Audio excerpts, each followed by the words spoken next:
Hi there, folks. I'm Emily. And I'm Milt.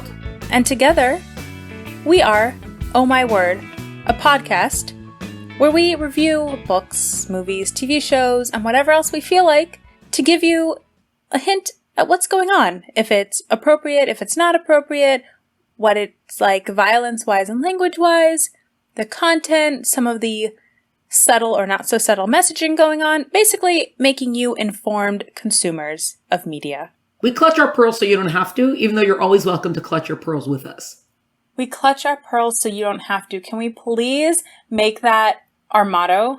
Yes. I thought pearls will be clutched was sort of our motto, but maybe that's a better motto. Can we have more than one motto? Yeah. Because obviously we wouldn't fully agree probably on a motto because that would fit us. So we're both going to have both That's mottos true. at the same time and both pretend like it's our only motto or something like that.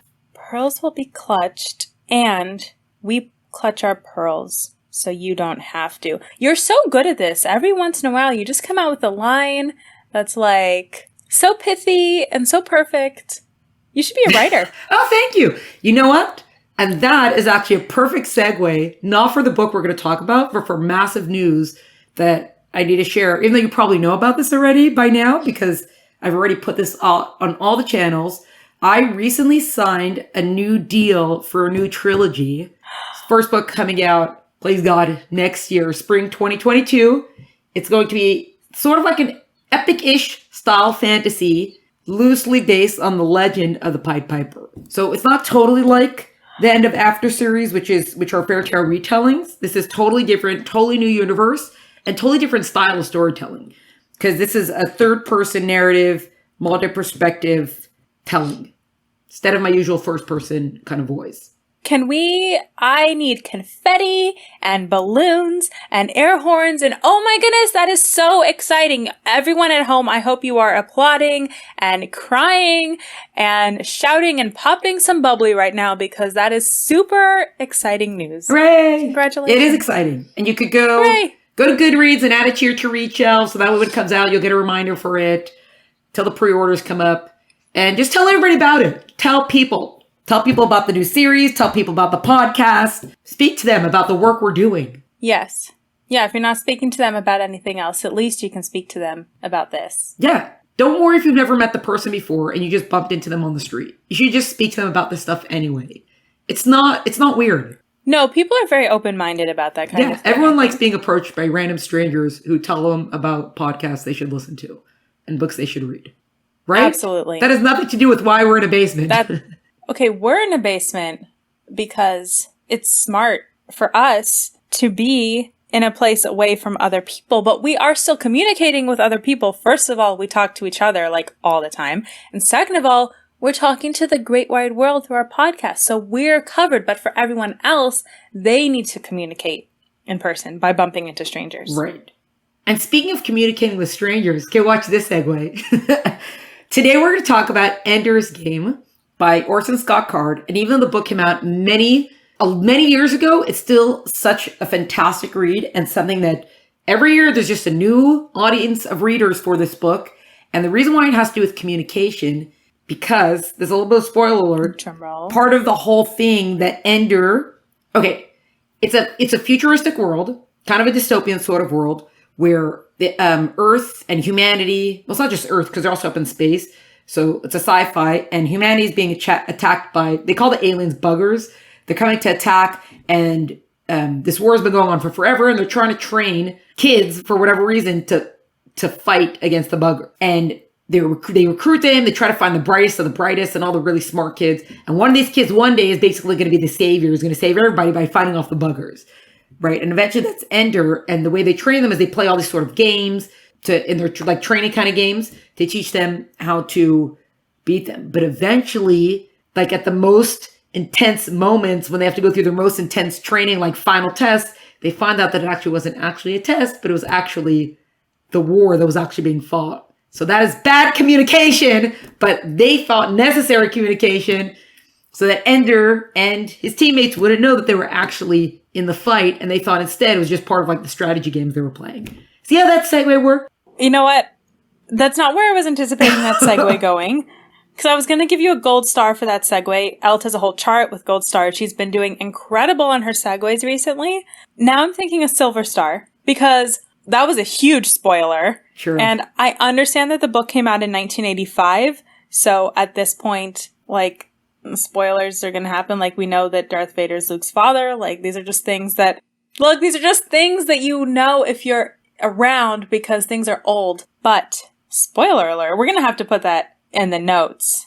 If you're already listening and we just spoiled it for you, sorry. But for other future people, we're going to have to put it in the notes because that's quite a spoiler there, Elt. But it's still a good segue. So we'll give you a silver star Hooray. there. Can you explain our pearl clutching ratings to the lovely folk out there? Yeah, now for our ratings, which, as a reminder, the way we rate is we have our pearl clutching scales, specially designed by us for the podcast, and we clutch pearls according to violence, language, and romance. And each thing has a 0 to 4 scale, with 0 being the best. This is one time that you want to be 0. We aim for 0. See, this is how we play with your minds like this. We aim for 0. And 4 is like, why is this even in the book? And it's not just for children's book. 4 is, for me, terrible for everything. I don't want 4s anywhere. But that's how it goes. 0 to 4. And for Ender's Game, we actually have violence is a 3 because it does get pretty gritty. You have like a kid who's torturing squirrels and like some of the kids are beating each other up. Ender like really like lays someone out, right? 2 people. And the kid dies or there's terrible stuff going on. He kind of does, it's sort of like a self-defense, like proactive self-defense thing. He doesn't arbitrarily do it. We'll get into it. Yeah, it's pretty harsh. Language is a 3 because they had to throw an S word in there. Thanks, Mr. Card. But yeah, they did. They threw a few, there's a few bad words in there. And then romance, thankfully, is a 0. Woohoo! Woohoo's for the zeros. Yeah, yay. There is one point where all the kids sort of have to strip down, but I think they're like, it's part of the suits that they're changing into or something like that, or maybe they're getting checked over or something. It has nothing, it's not an inappropriate nature of the stripping down. No. And it's not like a detailed situation. No, it's not detailed. It's not sexual. It's like when you join the army, you know, you're all like equal and they're all naked or something. And it's does someone like steal their uniforms? Anyway, the point is the nakedness is not sexual, which is one of the interesting things that I love about Orson Scott Card. He deals with subjects in a very matter-of-fact way. I don't think in this book in particular, but in possibly some of the sequels to this book, and then in some of the other books he writes about, sex comes up, but it's not super steamy, hot, like X-rated sex, but it's also not so tame that you don't know what's going on. I mean, he doesn't describe the sex, but he'll talk about maybe, well, it's almost always married couples, having sex or the idea of making children, and it's just a matter of fact. A woman and a man, to create children and to have a family, have to have sex, and maybe they're in love with each other, and maybe it's romantic, but it just is. You know, he doesn't sit in it, he doesn't live in it. It's like, this is going to be a part of it because I'm writing about real people, and real people do real things, but I'm not going to like glorify it, which is one of the reasons I just love him as an author so much, because he writes real characters that are multifaceted and have real thought processes. Like, you get to see his characters' thought processes, and you get to see them think sometimes, what would happen if I do A, or what would happen if I do B? Like, you get to see how they think and the things that they do. And again, it's not whitewashed, but it's not X-rated. It's just real. Well, and none of that is in this book, at least romance-wise. You've read much more of Orson Scott Card than I have. I've read Ender's Game, and there's something about Ender's Game that when you read it, you just want to read everything he's ever written.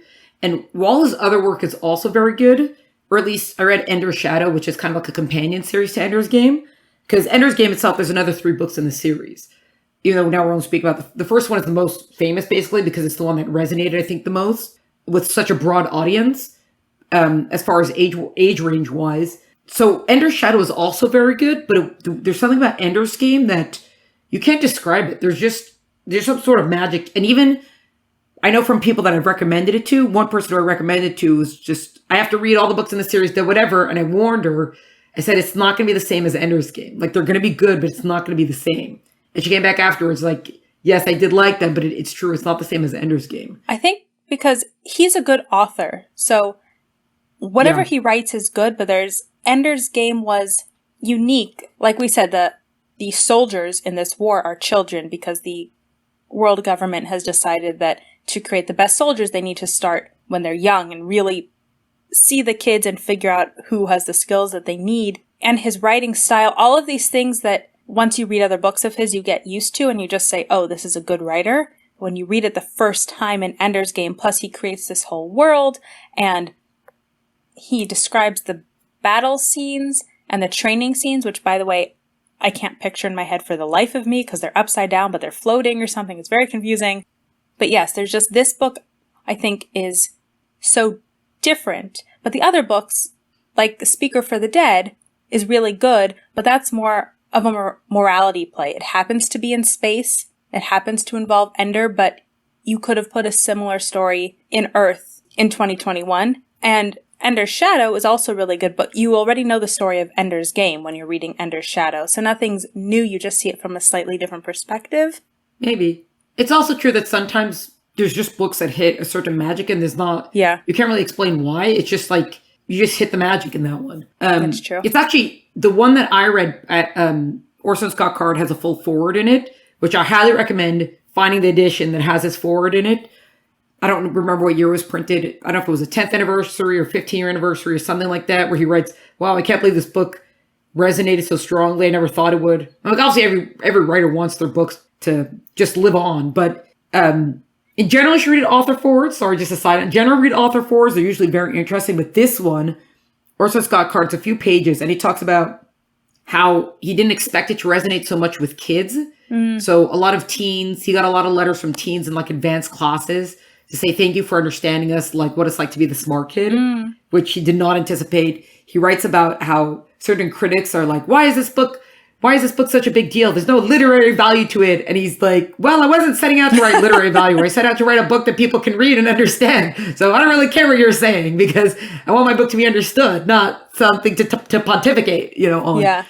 And, there's a few other things there, but I think he's also someone who's very into military strategy, like from a historical point of view, and he reads a lot of that stuff. So I think a lot of that translated into Ender's Game, him like devising like battle strategies and things like that, is also because it's part of his like own hobby interest sort of things. Interesting. But yeah, I can't really visualize also sometimes with, where is everybody here right now? What? Which just goes to show you what an amazing book it is, because those battle scenes, or those mock battle scenes, take up a good portion of the book, and neither of us can picture them. But it doesn't matter, because the book is so good. That is one of the reasons I would want to see the movie, because I feel like maybe in the movie they would show what those training sessions look like. But otherwise, I've heard the movie is not great, so I haven't seen it. Yeah, I haven't seen it either. I also, at first when I saw it was going to be adapted to film, it was exciting, and then you realize that whatever magic the book has, it's not going to translate. And not against, it has nothing to do with the character, with the actors and the director, but sometimes you just can't. Yeah. And also not because I'm against adaptations. I'm usually pretty forgiving of adaptations, but I could see that whatever magic the book has might not translate to probably won't translate to the film. Yeah. But what you were saying about, people saying it doesn't have literary value or people relating to it very well. And I think that's, again, in this book, but in everything that Card writes, he writes real characters. No matter what the setting, one of his series that I really love and that we will have to discuss, he writes a series about women in the Bible. So it's one book about Sarah, one book about Rebecca, and then a book about Rachel and Leah, which there's supposed to be a sequel coming out, and I've been waiting for that book, because the first one, that one really stops in the middle. Sometimes there's a sequel, but the first book ended and you don't really need the sequel. Yeah. This one, you need the sequel. So he can write about people in space, or he can write about people from thousands of years ago living in the desert, and it doesn't matter because what he's writing is people, and people's relationships with themselves, with their husbands, their wives, their children, their friends, their colleagues, and the real decisions that people have to make. And some authors just get that. They can just write people and you feel like you've actually met the person because they're so full. And that's what Card does. I mean, even Ender's Game, which is mostly populated, most of the main characters are kids, right? They're like 12, 13, 10 in that range. But they're not, he treats them well. And he Maybe that's why some kids related to it so much, because they thought, oh, here's an adult who understands that even though we're young, life can be tricky for us, and we also have decisions we have to make, and we also have quandaries, and we have problems. Not everything is easy, and not everything is hard. Like, we're real people. And he writes, like Ender, who is, the savior of the human race, and he's the smartest, and he's also the most compassionate, but he's also ruthless, but like unintentionally ruthless. Like the two kids that he beats up who die, he doesn't mean to kill them. He just means to stop them from bullying him, because they've been bullying him for ages. So he's a real person. I mean, he's a little bit more than a real person because he's the smartest person ever, but generally speaking, like he's an actual human being with thoughts and feelings and motivations.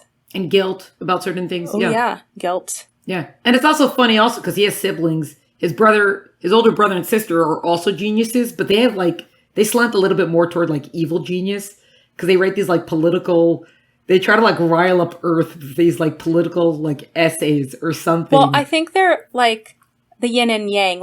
His brother's basically a sociopath, super genius, ruthless, but calculated. And then his sister's also a super genius, but compassionate. So that's why, in the world that Ender lives in, parents are only supposed to have 2 children. But his parents were allowed to have 3 because the powers that be decided that the blend of the sister and the brother, who are both extremes, would blend perfectly to create Ender, who would be the savior, basically. Which I keep on saying, and I know it has a religious tone to it. I don't think the book has a religious tone. Yeah, not really. Yeah. Even though Orson Scott Card is Mormon, and I know some people have a problem with him being Mormon, but it's not in the book. And what do you care what he believes in?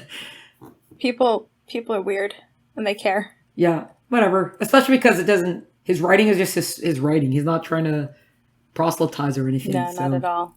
And also, even though it's a sci-fi and they're fighting aliens, stuff like that, it really does not seem...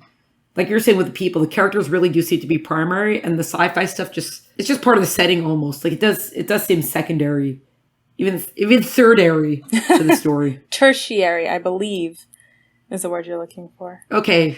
Who even knows what that means? Thirdary and fourthary. Look, sometimes you know a cool word, and if you have an opportunity to use it, you used it. So I used it. Which word? Mine or yours? Mine. Oh, okay. Got it. Anyway, we could go on and on about Ender's Game, but I think this is as good a place as any to stop. I think we've done a pretty good job and hopefully convinced everyone listening, if you haven't read it, even though you now kind of know a spoiler, you should still read it. It's so good. You should read it. Your kids should read it. Your dog should read it. Heck, your cat should read it. It's very good. Read it to strangers on the street.